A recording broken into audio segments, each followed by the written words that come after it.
खेल रहे हैं। खेल की तो कोई तुलना हो ही नहीं सकती इस वक्त जो बयान आया है। लेकिन हरगोविंद साहब, आपकी पहली प्रतिक्रिया भी अमित साहब से मैंने पूछा तो वही उनका रटा रटाया जवाब कि साहब वो तो निजी बयान हो सकता है। मुझे ये समझ से परे है कि एक राष्ट्रीय पार्टी की राष्ट्रीय प्रवक्ता अगर निजी बयान इस तरह से दे रही हैं तो उसके बाद ना तो पार्टी कोई एक्शन ले रही है और ना अमित भाई उनके खिलाफ बोलने को तैयार है। हरगोविंद साहब। वंदे मातरम। जी बोलिए। मेरी आवाज आ रही है? जी जी आ रही है, बोलिए हरगोविंद जी। देखिए, एक निजी पार्टी बन चुकी है जो कल तक जो राष्ट्रीय पार्टी थी आज वो निजी पार्टी है, तो उसके कुछ प्रवक्ताओं का और नेताओं का बयान भी यदि निजी मान लिया जाए तो इसमें अतिशयोक्ति नहीं होगी। और जहां तक मोहतरमा शमा मोहम्मद का प्रश्न है तो इन्हें तो बिना शर्त शमा को क्षमा मांग लेनी चाहिए, न केवल रोहित भाई से अपितु पूरे भारत से, पूरे देश से। और क्या ये ऐसी टिप्पणी पाकिस्तान के किसी खिलाड़ी की दाढ़ी पे कर सकती थी? ये कल्पना भी कभी की जा सकती है। और कांग्रेस की तो कमोवेश आज परिस्थिति क्या है कि जिस पार्टी ने कभी जीत का स्वाद ही ना चखा हो, वो भूल ही गए हो जीत का स्वाद, तो अब तो वो क्रिकेट में भी जीत का स्वाद उन्हें कहां आएगा। तो आपके चैनल के माध्यम से मोहतरमा शमा मोहम्मद से मैं ये बिल्कुल नैतिकता के नाते मैं उन्हें कहता हूं, क्योंकि वो एक राष्ट्रीय पार्टी जो निजी पार्टी बन चुकी है, अपने निजी बयान को छोड़कर क्षमा मांगे बिना शर्त, क्योंकि ये राष्ट्र हित में होगा। क्षमा का काम रोशन करना होता है, केवल परवाने को जलाना या लोगों को जलाने का काम ही क्षमा का नहीं होता। तो ये क्षमा अच्छे खासे सौहार्दपूर्ण वातावरण में आग का काम कर रही है। ठीक है, लौटता हूं आपके पास। आप तो माफी मांगने की बजाय आप देश पे चिल्ला रहे हैं। एक तो चोरी ऊपर से सीना चोरी, आपको देश का अपमान करने का हक किसने दिया? आसाराम के साथ घंटी बजाओ, आसाराम के साथ। ये शमा मोहम्मद जैसे लोग आज कोई नई बात नहीं है। आसाराम के साथ घंटा बजाइए, मजा आएगा, थोड़ा बढ़िया आएगा। क्या चाहते हो? मैं आपके बीच में बोला नहीं, बोला ना? आप नहीं नहीं, आप गलत करके बोलेंगे तो आप करेंगे। अरे शर्म आने की बजाय आप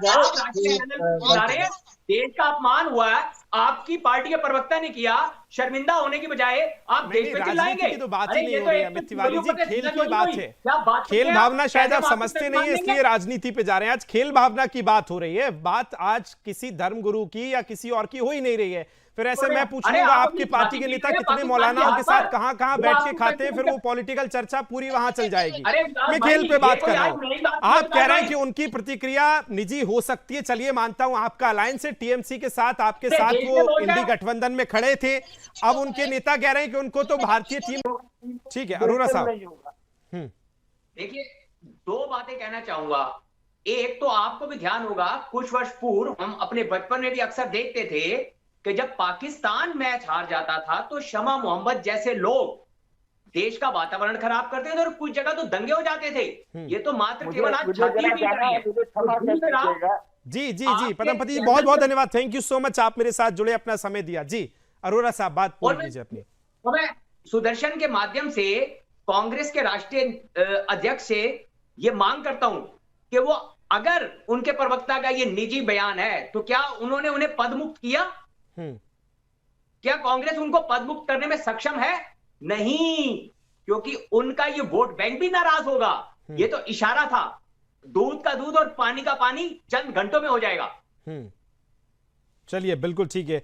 मुकेश जी, आपसे ये भी जानना चाहूंगा, एक तरफ आप कहते हैं कि हम मोहब्बत की दुकान चलाते हैं, लेकिन उस मोहब्बत की दुकान में इस तरह के नफरत वाले बयानों की कहां जगह है? और क्यों पार्टी का आला कमान, जबकि देख रहे हैं कि दिन भर से खबर बड़ी हो रही है, देश के कोने कोने तक पहुंच रही है, सोशल मीडिया पर वायरल है, हर कोई उसकी निंदा कर रहा है, पूरे देश में सोशल मीडिया पर ट्रेंड चल रहा है, उसके बाद भी बिल्कुल। अरोरा साहब, फाइनल कमेंट आपका। भारतीय टीम में आने के लिए फिटनेस टेस्ट आवश्यक है और कांग्रेस ज्वाइन करने के लिए मानसिक फिटनेस टेस्ट की कोई आवश्यकता नहीं है। मैं अपनी टीम के साथ हर हाल में हूं, चाहे वो जीते या हारे। मैं भारतीय चलिए इसी मुस्कुराहटों के साथ मैं चाहता हूं कल शाम को जब हम चर्चा करें तो यही मुस्कुराहटें बनी रहें। भारतीय टीम फाइनल में प्रवेश कर चुके। तिवारी साहब आपका, अरोरा जी आपका, विजय जी, मुकेश जी, सभी का थैंक यू सो मच, बहुत बहुत मेरे साथ चर्चा में जुड़ने के लिए। इस तरह की बयानबाजी कतई सहन नहीं की जाएगी, निंदनीय है, लेकिन भारतीय टीम जो नए पायदानों पर चढ़ रही है उसका कोई तोड़ ना सिर्फ देश बल्कि पूरे विदेशों में नहीं है। बहुत बहुत धन्यवाद इस चर्चा में मेरे साथ जुड़ने के लिए, शुक्रिया, थैंक यू।